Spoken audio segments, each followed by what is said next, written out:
ఎప్పటికీ అప్పుడు తాజా వార్తలు అందిస్తున్న ఎస్వీఆర్ న్యూస్ కి స్వాగతం.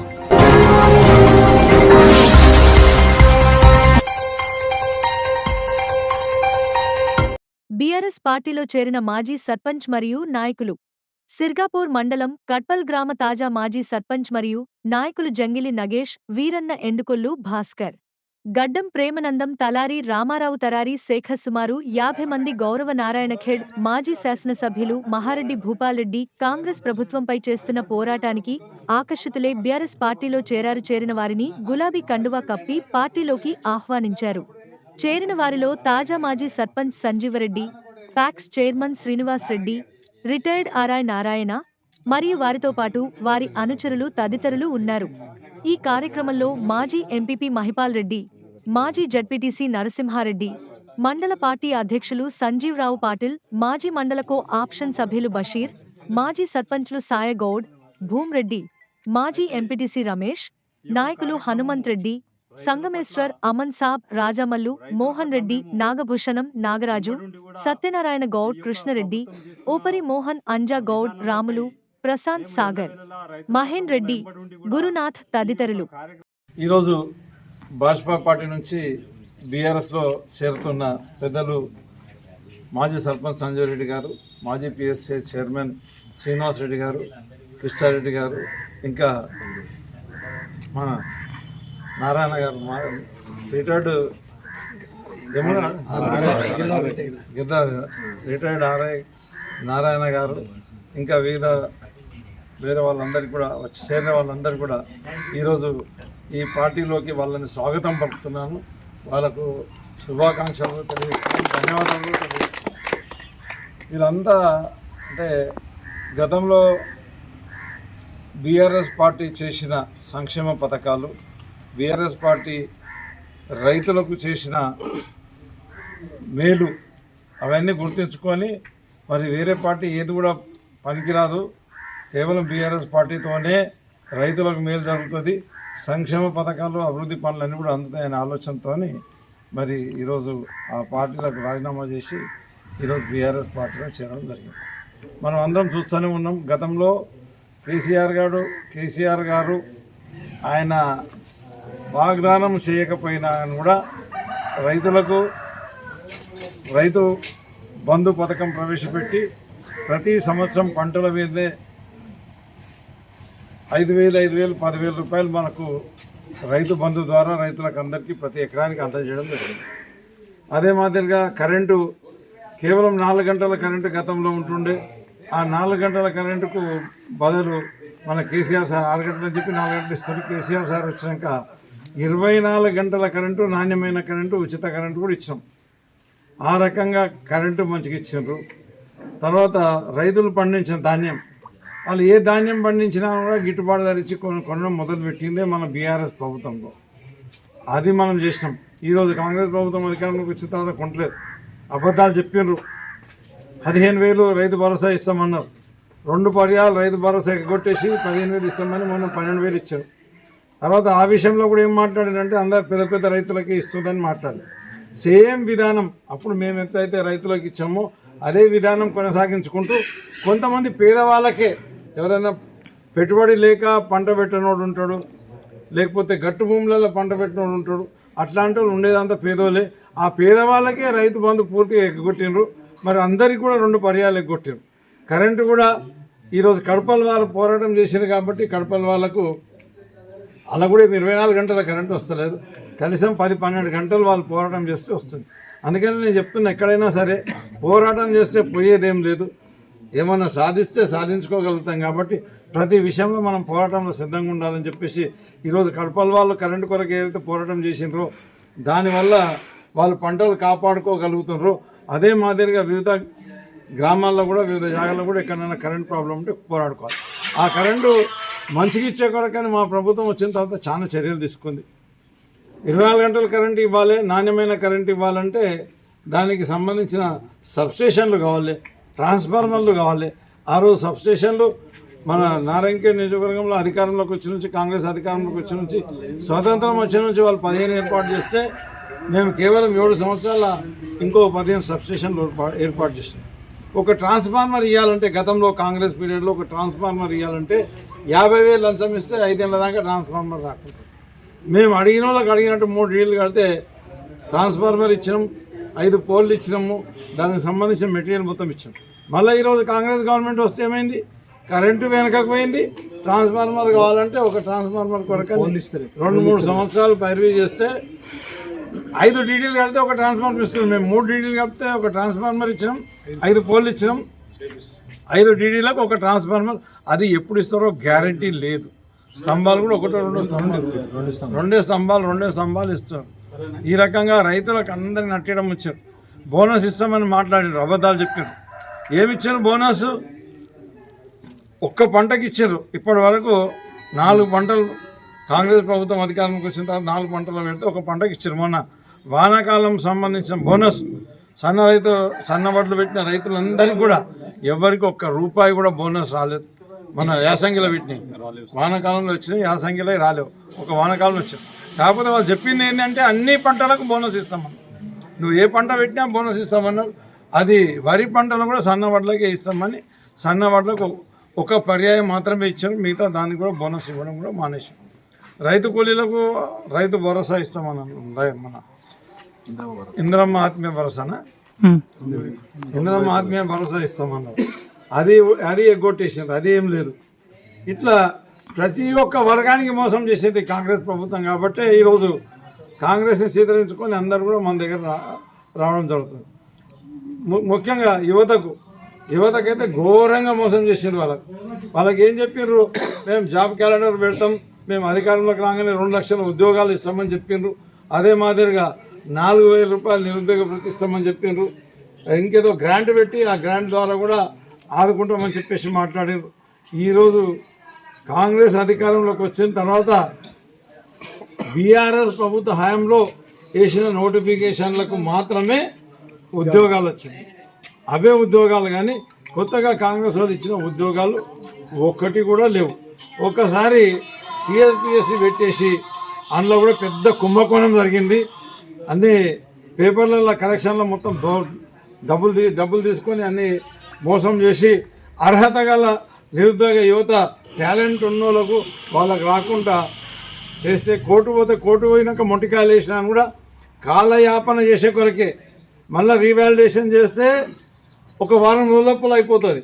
కాలయాపన చేసే కొరకనే మళ్ళీ హైకోర్టులో డబుల్ బెంచ్ పోతాం, మేము సుప్రీంకోర్టు పోతాం అని చెప్పేసి ఉద్యోగాలు ఇవ్వకుండా ఆపేసే కొరకే ఈ కార్యక్రమం ఈ కాంగ్రెస్ పరిపాలకులు రేవంత్ రెడ్డి గారు చేస్తుందని చెప్పేసి తెలియజేస్తున్నాం. మహిళలకు ఎంత మోసం చేశారు. నువ్వేమిచ్చినావు కేసీఆర్, ఒక చీర ఇచ్చినావు, మేము ఇట్టిస్తాం అట్లిస్తాం అన్నాడు. 2 బతుకమ్మలు ఒకటి పోయినా, ఒక బతుకమ్మ పోయింది, 2 ఒకటి పోయింది, ఒక బతుకమ్మ పోయింది. ఇప్పుడు 2వ బతుకమ్మ వస్తుంది. ఒకటి క్రిస్మస్ పండుగలు 2 పోయినాయి, రంజాన్లు 2 పోయినాయి. కేసీఆర్ ఇచ్చే తోఫాలు ఎవరికి అందకుండా అవన్నీ బంద్ చేసేసారు, తోఫాలన్నీ బంద్ చేసేసారు. ఆ రకంగా అన్యాయం చేశారు. ఇట్లా చెప్పుకుంటూ పోతే పెన్షన్దారులకు ఏం చెప్పిండ్రు, మీకు పెన్షన్దారులకు అందరికీ 2,000 నుంచి 4,000 చేస్తాం. ఆ ఎలక్షన్ కంటే ముందుగా తీసుకుంటే 2,000, ఎలక్షన్ తర్వాత 4,000 ఇస్తామన్నారు. పెళ్ళాంకు పెన్షన్ ఉంటే మొగనికి ఇస్తాం, మొగనికి పెన్షన్ ఉంటే భార్యకి ఇస్తాం, ఇద్దరికి ఇస్తామని మాట్లాడు. ఇద్దరికి ఏది కానీ ఒక్కరికి ఇచ్చే పెన్షన్ కూడా 2-3 మాసాలే కట్ చేసి పడేసారు. తర్వాత 57 సంవత్సరాలు నిండిన వాళ్ళకి ఒక పెన్షన్ వేయలేదు. భార్యకు పెన్షన్ ఉంటే భర్తకి వేయలేదు, భర్తకు పెన్షన్ ఉంటే భార్యకి వేయలేదు. ఈ పెన్షన్ 2,000 ఉంటే 4,000 పెంచలేదు, 4,000 ఉన్న పెన్షన్ 6,000 చేయలేదు. వితంతువులకు పెన్షన్ ఇస్తలేరు, 57 సంవత్సరాలు నిండిన వాళ్ళకి పెన్షన్లు ఇస్తలేరు. ఒక్క పెన్షన్ కూడా కొత్తగా చేసింది లేదు. చెప్పుడు అన్నీ కరెక్టే, చేసేది ఏమో మొత్తం దుర్మార్గం పనులే. కళ్యాణ లక్ష్మి చెక్కులు నా దగ్గరికి వస్తున్నారు, సార్ మా కళ్యాణ లక్ష్మి చెక్ రాలేదని. ఎప్పటి నుంచి రాలేదని చూస్తే ఏడాది కింద పెట్టినవి కూడా రాలేవు, ఏడాది నడదం కింద పెట్టిన వాళ్ళు రాలేవు. 2,000 కళ్యాణ లక్ష్మి చెక్తో పాటు ఏమి ఇస్తామన్నారు, తులం బంగారం అని. ఆ తులం బంగారం పెట్టిన కానీ ఈ కళ్యాణ లక్ష్మి చెక్కులే ఇస్తలేరు. ఏడాది నడదం అయితే ఆ చెక్కులే ఇస్తలేరు. మరి నారాయణఖేడ్ ఎమ్మెల్యే మరీ ఎగబడ్డాడు, నువ్వు ఆ పార్టీ ఈ పార్టీ అని చెప్పేసి. ఆయన కేవలం కక్ష సాధింపులు తప్పించి ఒక్కరికి కూడా సంక్షేమం అందే విధంగా ప్రయత్నం చేస్తున్నాడు. అభివృద్ధి జరిగే విధంగా ప్రయత్నం చేస్తారని చెప్పేసి తెలియజేస్తున్నాం. ఈ పార్టీ ఆ పార్టీ అని ఆపేస్తాం. మనం మెదక్లో కలెక్టర్కు దరఖాస్తు ఇచ్చినాం. నిన్న నారాయణఖేడ్లో చెప్తా ఉన్నారు, ఒక్కో ఊరికేళ్ళు వచ్చి చెప్తా ఉన్నారు, మా 4 ఆగిపోయినాయి సార్, మా 3 ఆగిపోయినాయి. నీ ఇంట్లోకి వెళ్ళి ఇస్తారో సంజీవ్ రెడ్డి గారు, ఇది గవర్నమెంట్ నుంచి వస్తున్న పైసలు, ఈ ప్రజలు కట్టిన పన్నుల నుంచే ఇప్పుడు మాకు రావాల్సిన కళ్యాణ లక్ష్మి చెక్కులు, వాటితో పాటు తులం బంగారం. నువ్వు మనిషివి అయితే, నీకు మానవత్వం ఉంటే నువ్వు బాండ్ రాసి ఇచ్చినావు, పోయి సీఎం దగ్గర వైపు కోసం కొట్లాడి తులం బంగారం కూడా ఇవ్వాలి, నువ్వు వాగ్దానం చేసిన అన్ని ఇవ్వాలని చెప్పి మాట్లాడాలి. ఇంకా సిగ్గిడ్స పెట్టి మాట్లాడుతుండు. ఏమని మాట్లాడుతుండు? మా ప్రభుత్వంలో ఏం గ్యారంటీ లేదు, ఏది గ్యారంటీ లేదు అని చెప్పి సిగ్గిడ్స పెట్టేసి మాట్లాడుతుండు. అవి మానుకొని ప్రజల సంక్షేమం కొరకని అధికారంలో ఉన్నావు, ఎమ్మెల్యే ఉన్నావు కాబట్టి ప్రభుత్వంతో పోరాటం చేసిన పోరాట యోధుని అంటావు. నువ్వు ఏం పోరాటం చేస్తున్నావు? ఈ పోరాడి ఇవన్నీ తీసుకురావాలని చెప్పేసి విజ్ఞప్తి చేస్తాం. అదే మాదిరిగా అభివృద్ధి ఉదాహరణకు వస్తే ఈ కడపలు పెద్ద మనుషులు నా దగ్గరకు వచ్చి జాయిన్ అయ్యారు. కడపల్లోకి వెళ్ళి నారాయణఖేడ్ పోవాలంటే ఆ సోమంచెరు అలుగుల నీళ్లు రోడ్డు మీదకి వెళ్ళి పోతుండే, అది మేము కట్టిస్తేనే బ్రిడ్జ్ అయింది. కడపల్లో 101 బావి, 101 చెరువు, బోర్లు కూడా అట్లనే ఉన్నాయి, 1000 బోర్లు ఉన్నాయి. అవి నడవాలంటే కరెంట్ సరిగా లేకపోతే మేమే సబ్స్టేషన్ ఏర్పాటు చేసినాం, ట్రాన్స్ఫార్మర్లు ఇచ్చినాం, ఆ రోడ్డు ఒకసారి మేమే రిపేర్ చేస్తాం. నువ్వు చేసింది ఏమున్నది? కడపల్లో వేసిన సీసీ రోడ్లు అన్నీ కూడా మేము వేసినవి ఉన్నాయి. అదొక న్యాయ పైసా పని చేయలేదు. కానీ గొప్పలు చెప్పుకుంటారు, ఆడ బీఆర్ఎస్ వాళ్ళు ఏం చేయలేదు, బీఆర్ఎస్ వాళ్ళు ఏం. 50 ఏళ్ళల్లో మీరు ఏం చేసినారో చెప్పండి, మేము చేసిన ఇవి చెప్తున్నాం. మీరు చేసిన ఏమన్నా ఉంటే కడపలకు చేసిన ఏమన్నా ఉంటే చెప్పండి.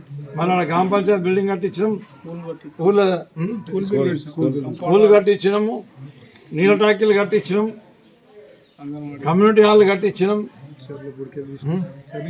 మిషన్ కాకతీయ చెరువులన్నీ రిపేర్ చేసాం. అన్ని చెరువులు ఒక్కటి కూడా ఇవ్వకుండా చెరువులన్నీ రిపేర్ చేసాం. ఇవన్నీ కూడా కడపల్లో చేసింది మేమే ఉన్నాం. మిషన్ భగీరథ ద్వారా నీళ్ళు అందించాం, మీకు అది కూడా శాతం అయితే లేదు. సింగూరులో నీళ్లు ఉన్నాయి, పైప్ లైన్లు ఉన్నాయి, ఆ నీళ్ళని ఖాళీ పంపు చేసి ఆ ఊర్లలో మేము వేసిన నల్లాల ద్వారా నీళ్ళు ఇయ్యని కూడా చేతన అవుతుంది. వారంకి ఒకసారి వచ్చింది సార్, నల్ల వారం తర్వాత ఒకసారి వచ్చినారు నీళ్ళు. ఇక ఏంటంటే వాళ్ళు చెప్తున్నారు, పెద్ద మనుషులు చెప్తున్నారు, వారంకి ఒకసారి వస్తారు నీళ్ళు, తాగడానికి నీళ్ళు ఇస్తారు.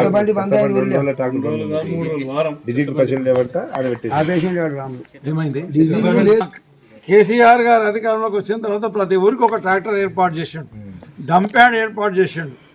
ఆ ట్రాక్టర్ల ద్వారా చెత్త సేకరణ చేసి డంప్ యార్డ్లో తీసుకుపోయేసి ఊరంతా నీట్గా ఉంచుతుంది. ఈరోజు ఆ ట్రాక్టర్లలో డీజిల్ వేయడానికి పైసలు లేక ఆ చెత్త కూడా తీసుకుపోయే పరిస్థితిలో ఈరోజు కాంగ్రెస్ ప్రభుత్వం లేదంటే ఎంత దయనీయ పరిస్థితులు ఉందో అని చెప్పేసి ఆలోచించాలని చెప్పేసి నేను తెలియజేస్తున్నాను. అదే మాదిరిగా మేము అప్పుడు పల్లె ప్రకృతి వనాలు పెట్టినాం. ఆ పల్లె ప్రకృతి వనాలు పెట్టిన చెట్లన్నీ చనిపోయినాయి. రైతు వేదిక కట్టించినాం కడపల్ల. మీరు ఏమన్నా చెప్పాడు, ఏమన్నా ఉంటే చెప్పు, మీరు ఏమైనా ఉందా కడపల్ల? ఇంకా ఏం ముఖం పెట్టుకొని కడపల్ల మేము ఇది చేసినాం అది చేసినాం, బీఆర్ఎస్ వాళ్ళు ఏం చేయలేదని మాట్లాడతారు. కాబట్టి నేను కడపల గ్రామ ప్రజలకు వీళ్ళందరి ద్వారా విజ్ఞప్తి చేస్తున్నా, మీడియా ద్వారా విజ్ఞప్తి చేస్తున్నా, మీరు దయచేసి మీకు 50 ఏళ్ళు పరిపాలించి అన్యాయం చేసిన కాంగ్రెస్ పార్టీకి, మళ్ళీ తర్వాత 2 ఏళ్ళు పరిపాలించి మళ్ళీ 2 పైసల పని చేయని కాంగ్రెస్ పార్టీకి బుద్ధి చెప్పాలంటే ఈ స్థానిక సంస్థలే తరుణం అని చెప్పేసి తెలియజేస్తున్నాను. అదే మాదిరిగా రైతులకు మెయిన్గా యూరియా ఇప్పుడు పెద్ద ప్రాబ్లం. పొలానికి టైంకు మందు చల్లకపోతే పంట రాదు. ఈరోజు యూరియా చల్దామంటే యూరియా దొరకక పంటలు పెట్టుకున్న పంటలు రైతులందరూ ఘోషపోతున్నారు, పంటలు వచ్చే పరిస్థితి లేదు. ఆ యూరియా కూడా అందేరు శాతం అయితే లేదు. మా 10 ఏళ్ల కాలంలో ఒక్కసారి కూడా యూరియా కొరకు లైన్లో నిలబడడం లేదు, చెప్పులు పెట్టింది లేదు, ఏం లేదు. ఆ యూరియా కూడా తగు విధంగా సప్లై చేయాలి, అందుబాటులో ఉంచాలని చెప్పేసి కూడా నేను తెలియజేస్తున్నాను. కిరణ్ కుమార్ రెడ్డి ముఖ్యమంత్రి ఉన్నప్పుడు పరిస్థితి వచ్చింది సార్. ఇప్పుడు కాంగ్రెస్ ప్రభుత్వం, అప్పుడు కాంగ్రెస్ ప్రభుత్వమే, ఇప్పుడు కాంగ్రెస్ ప్రభుత్వం. పాత రోజులు వస్తాయి అంటే ఇవి పాత రోజులు. మరి ఊళ్ళో చెత్త పోదు, రైతులకు నీళ్లు రావు, కరెంటు రాదు, ఇవన్నీ పాత రోజులే. పెన్షన్లు రావు, అప్పుడే పెన్షన్లు ఇట్లా రాకుండే కదా. కాబట్టి మరి అందరూ కూడా అర్థం చేసుకొని మరి బీఆర్ఎస్ పార్టీకి ఆకర్షితులు ఎట్లయితే మా కడపలు పెద్ద మనుషులు మా పార్టీలోకి వచ్చిండ్రో వాళ్ళు కూడా చూసారంటే యూరియా కొరత రెండు పార్టీల కారణం. అటు కాంగ్రెస్ కారణము, ఇటు బీజేపీ కారణం. కాంగ్రెస్ వాళ్ళేమో ముందు జాగ్రత్త చర్య తీసుకొని ముందుగానే బఫర్ స్టాక్ తీసుకొచ్చి పెట్టుకుంటే అయిపోతుండే. ఆ రకంగా చేయక రైతులకు నష్టం చేసింది కాంగ్రెస్. తర్వాత అక్కడ బీజేపీ పార్టీ కూడా కేంద్రం నుంచి యూరియా ఏదైతే అలాట్మెంట్ చేయాలనో అది కూడా సమయానికి అలాట్మెంట్ చేస్తే ఈ రైతులకు ఆ ఇబ్బంది కలగకుండే. దానివల్ల కూడా ఇబ్బంది అవుతుంది. కాబట్టి ఆ రెండు పార్టీలకు బుద్ధి చెప్పాలి. రాబోయే స్థానిక సంస్థల ఎన్నికల్లో బీఆర్ఎస్ పార్టీకి పెద్ద ఎత్తున భారీ మెజార్టీతో గెలిపించాలని చెప్పేసి నేను విజ్ఞప్తి చేస్తాను.